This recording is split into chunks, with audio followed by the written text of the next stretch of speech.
basically back in 1980, my brother Rich was looking for a way to bring the community together for the holidays. And he thought about the Rockefeller Center tree. He said, well, we could have a community tree here in Ocean Beach. So anyway, he decided to go up to Mount Shasta and get he brought down an 80-foot tree from Mount Shasta.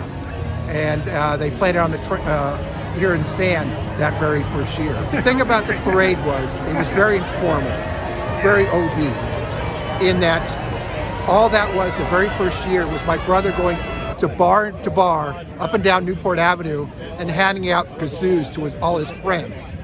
Then they just marched down the middle of Newport, no permits, just marched down here playing kazoos to the tree, and that was the very first. Was it advertised to the public? No. It was impromptu, and it just happened, and it expanded from there. The OB Town Council, I became involved like the third or fourth year, when the city came to us and says, "Listen, you guys need to get permits."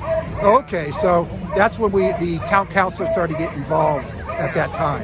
What do you think of how it's developed into this crazy, wacky, be there event that you can't find a parking spot for? Well, it's pretty much status quo.